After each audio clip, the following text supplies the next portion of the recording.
নুরুল হাসান সোহান বাংলাদেশের অন্যতম অবহেলিত একজন ক্রিকেটার।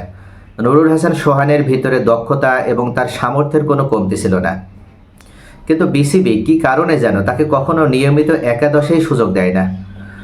যদি একটা দুইটা ম্যাচ খেলে এবং কোনো একটা ম্যাচ যদি ফ্লপ হয়, পরবর্তী ম্যাচে তাকে আর জায়গা দেওয়া হয় না বা সুযোগ দেওয়া হয় না।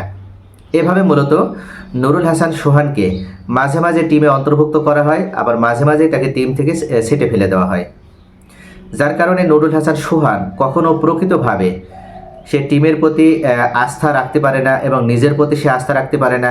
এমনকি তার নিজের যে দক্ষতা রয়েছে, তার যে সামর্থ্য জায়গাটা রয়েছে, সেখান থেকে সে বের হয়ে এসে অর্থাৎ খোলস মুক্তভাবে সে কখনো আত্মবিশ্বাসের সাথে ক্রিকেট খেলতে পারেনি। সবসময় তার ভিতরে একটা ভয় কাজ করেছে যে না জানে কখন তাকে দল থেকে ছেঁটে ফেলা হয় বা না জানে কখন তাকে দল থেকে বের করে দেওয়া হয়। এই যে একটা ভয়, এই ভয়ের কারণে মূলত নুরুল হাসান সোহান সেভাবে নিজেকে কখনো মেলে ধরতে পারেনি। অথচ আমরা যদি নুরুল হাসান সোহানকে নিয়মিত একাদশে সুযোগ দিতাম, তাহলে দেখা যেত যে আমরা মুশফিকুর রহিমের একজন বিকল্প পেয়ে যেতাম এবং ব্যাপক সম্ভাবনা নিয়ে নুরুল হাসান সোহানের বাংলাদেশ দলে অন্তর্ভুক্তি হয়েছিল। একই সাথে যেমন তিনি উইকেট কিপিং, ঠিক তেমনই আবার তিনি ব্যাটসম্যান, আবার তাকে আমরা ক্যাপ্টেন হিসেবেও মূল দলে রাখতে পারি। কেননা ইতিমধ্যে ক্যাপ্টেন হিসেবে সে নিজের জাত চিনিয়েছে। সে বিপিএলে রংপুর রাইডার্সের ক্যাপ্টেন হিসেবে বিপিএলে রংপুর রাইডার্সকে ভালো একটা পর্যায়ে নিয়ে এসেছে, এমনকি চ্যাম্পিয়ন হওয়ারও গৌরব অর্জন করেছে। পাশাপাশি যে গ্লোবাল যে টিম বা গ্লোবাল যে টুর্নামেন্ট অনুষ্ঠিত হয়েছিল, গ্লোবাল টুর্নামেন্টও রংপুর রাইডার্সের ক্যাপ্টেন হিসেবে তিনি রংপুর রাইডার্সকে চ্যাম্পিয়ন করতে তিনি ভূমিকা রেখেছিল।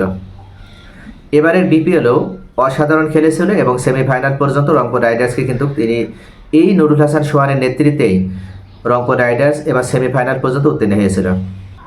যদি নুরুল হাসান সোহানকে ক্যাপ্টেন্সি দেওয়া হয়, তাহলে সে একইভাবে যেমন ক্যাপ্টেন হিসেবে পরীক্ষিত একজন, আবার একইভাবে সে উইকেট কিপিং ব্যাটসম্যান, অর্থাৎ সে 50 ওভার বা 20 ওভার আপনি যে ভার্সনে তাকে খেলান, সেই ভার্সনে সে পরিপূর্ণভাবে সে কিন্তু উইকেট কিপিং করতে পারছে। পাশাপাশি আবার সে দলের মিডল অর্ডারে ভালো একটা পজিশনে বা ভালো একটা রোল প্লে করার মাধ্যমে সে কিন্তু একটা ব্যাটিং পজিশনে ভালো একটা ব্যাটিংও সে উপহার দিতে পারছে।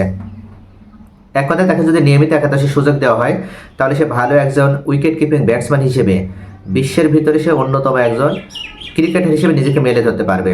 ঢাকাতে যে ন্যাশনাল প্রিমিয়ার লিগ বা যে ডিপিএল অনুষ্ঠিত হচ্ছে, এখানে আমরা দেখতে পাচ্ছি যে নুরুল হাসান সোহান ইতিমধ্যে 120 বলে 133 রানে একটা অন্যতম একটা ইনিংস উপহার দিয়েছে। অর্থাৎ নুরুল হাসানের সোহান এরকমের আরও অনেকগুলো ইনিংস এবার রয়েছে, তবে এই ইনিংসটা সব থেকে ব্যতিক্রমী একটা ইনিংস, যে ইনিংসটাতে সে নিজের জাত চিনিয়েছে এবং সম্পূর্ণ আত্মবিশ্বাসের সাথে বোলারদের উপরে সে দাপটের মাধ্যমে নিয়ন্ত্রণ করে সে সেঞ্চুরি তুলে নিয়েছে। তাহলে নুরুল হাসানের সোহানের সমস্যাটা কোথায়?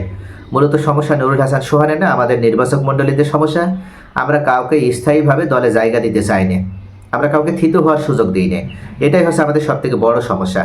আমরা যদি নুরুল হাসান সোহানকে কন্টিনিউ করার সুযোগ দিই, তাহলে দেখা যাবে যে নুরুল হাসান সোহান একই সাথে 3টে রোল প্লে করতে পারবে।